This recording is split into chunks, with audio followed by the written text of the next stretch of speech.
मेरा नाम Mahesh Chandra Nirmal, principal government senior secondary school Sangtera. पर्यावरण के रूप में हम हमारे यहाँ बाहर हरी हरी घास रखना, पेड़ पौधे लगाना और पौधों की देखरेख करना, इसके ऊपर हम विशेष बच्चों को ये कहते हैं कि आप भी अपने घर पर प्रत्येक बालक एक एक पौध लगाए और उस पौध को एज ये बच्चे की तरह पाला जाए।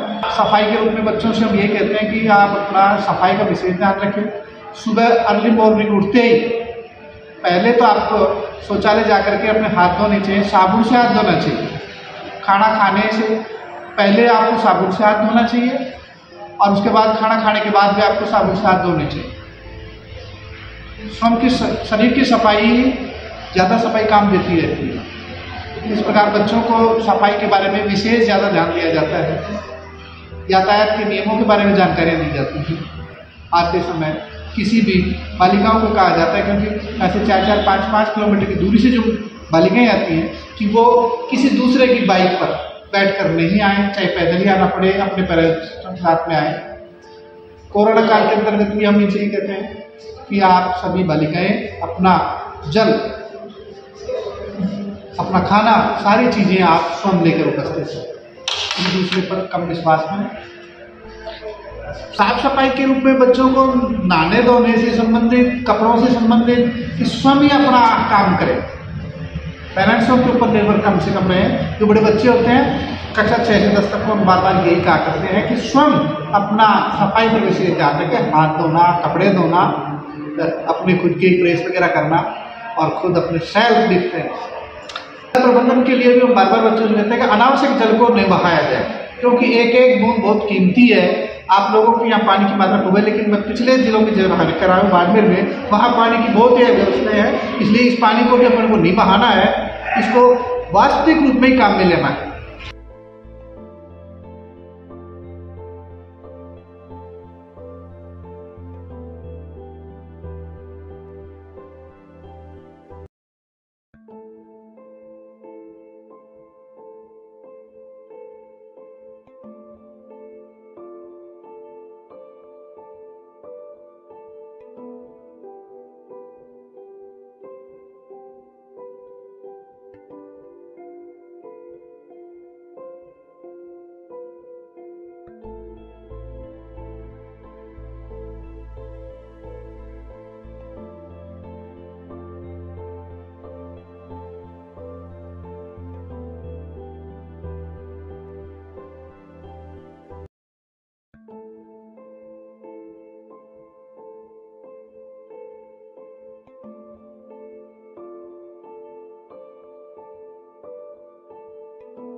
नाम काजल है, मैं गवर्नमेंट सीनियर सेकेंडरी स्कूल में पढ़ती हूँ। मैं क्लास 11th में की छात्रा हूँ। हमें पानी का सदुपयोग करना चाहिए, उन्हें वेस्ट नहीं करना चाहिए। हम जब घर में काम करते हैं तो बर्तन धोने में, झाड़ू पोछा करने में हमें इनका सदुपयोग करना चाहिए। पानी का कभी भी वेस्ट नहीं करना चाहिए इन चीज़ों का। जो भी कचरे की जो गाड़ी आती है नगर पालिका द्वारा, उन्हीं में हमें कचरा डालना चाहिए, ना कि हमें गड्ढा खोदकर या फिर आग लगा देनी चाहिए।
मैं सोनू चौधरी, ग्राम पंचायत सांटरा सरपंच, कोटपुतली तहसील। हमारे गांव में जल जीवन मिशन की अगर मैं बात करूं तो अभी वर्तमान में एक टंकी पानी की बड़ी, जो कि 1 से 1.5 लाख लीटर की है, वो बन चुकी है और एक टंकी की रिक्वायरमेंट है। केंद्र सरकार और राज्य सरकार द्वारा जो मिला के योजना चल रही है जल जीवन मिशन, उसके अंतर्गत एक टंकी उसकी बोर अभी हो चुके हैं और टंकी दूसरी बनने के लिए कार्यरत है। इसके अलावा अगर हम पर्यावरण की बात करें तो वर्तमान में हमने जैसे कोरोना में देखा कि ऑक्सीजन की कितनी कमी हुई थी, इसलिए हमें आवश्यक है कि पर्यावरण को संतुलित करने के लिए पेड़ पौधे की आवश्यकता है। इसलिए हमने पंचायत स्तर पर भी एक योजना बनाई या एक प्रारूप बनाया। हमारे जो पहले से जो भूमि पड़ी हुई थी, बंजर भूमि थी, उस भूमि में हमने फलदार पेड़ पौधे लगाए। तो मैं आपको दिखाऊंगा सर। फलदार पेड़ कम से कम 5 से 6 बीघा में उसको तार बाउंड्री करके, जिससे आवारा पशु या कोई ग्रामीण या कोई भी लोग उसको नुकसान नहीं पहुंचाए, उससे पंचायत को भी आय होगी और पर्यावरण में भी होगा। इसके अलावा ग्राम पंचायत में हम समय समय पे, पहले अब की बात थोड़ा बजट कम है इस कारण नहीं, इससे पहले जो थे मेरी भाभी जी थी मोनिका चौधरी, जो सरपंच थे प्रतिनिधि, उनके काल से हमने 2 या 3 वर्कर लगा रखे थे जो कंटिन्यू रोज साफ सफाई करते थे। लेकिन इस बार हमने ऐसा नहीं किया। इस बार हम महीने या 2 महीने के अंदर साफ सफाई करवाते रहते। इसके अलावा ग्रामीण भी हमारा सहयोग करते हैं। वो भी अपने जैसे वार्ड पंच या कोई सहायक है, वो अपनी क्षेत्र में, अपनी मोहल्ले में सब साफ सफाई करते रहते हैं। इसके अलावा ग्राम पंचायत में हम जैसे प्रकृति पर ज्यादा ध्यान दे रहे हैं ताकि वातावरण शुद्ध रहे, हमें आय भी होती रहे। इस पे हमने पहले भी काम किए हैं, अभी भी काम कर रहे हैं। पानी की अगर बात करते रहे हम, वर्तमान काल में पानी की हमें कमी आएगी, हम जानते हैं, और ये ग्रामीण भी जानते हैं आसपास क्षेत्र में, जहाँ पानी का स्तर धीरे धीरे कम होता जा रहा है। इसके लिए हमने शोषित गड्ढे भी खुदवाए हैं ताकि जो पानी है, पानी का स्तर बना रहे, और ताकि क्योंकि हमारे शहर इतने नहीं है, फिर भी जो छतों का पानी है उसके लिए भी हमने जो सरकारी भवन का जो पानी शोषित होता है वो खड्डे में जा सके, उसको हम दोबारा धरती में जाए, उसको उपयोगी बना सके। इस आधार पे हमने काम किया है। तथा अगर शिक्षा के क्षेत्र में भी हमारा गांव में अच्छा एजुकेशन है, कॉलेज भी है, 3-4 प्राइवेट स्कूल है, 2 सरकारी स्कूल है, +2 गर्ल्स स्कूल है, बॉयज स्कूल है, कॉलेज है, बीएड है, BSTC कॉलेज भी है। स्वास्थ्य शिक्षा गाँव की अगर बात करें तो इतना कुछ तो नहीं है गाँव में। गवर्नमेंट की तरफ से जो ANM बैठते हैं उनके लिए भी सरकारी भवन नहीं है। वो हमने एक जो भवन था पशु चिकित्सक का, उनको उपलब्ध करा रखा है, उनमें बैठते हैं। बाकी औषधालय है हमारे पास, औषधालय की हमारे पास बिल्डिंग नहीं है। वो भी एक जो हमारे पूर्व काल में जो बुजुर्ग हुआ करते थे, सेठ हुआ करते थे, उनकी एक बिल्डिंग है, प्राचीन बिल्डिंग है, उसमें बैठते हैं। इसके अलावा प्राइवेट डॉक्टर हैं 1-2 जो गाँव के ही हैं, वो उनसे चिकित्सक के उपयोग लेते हैं।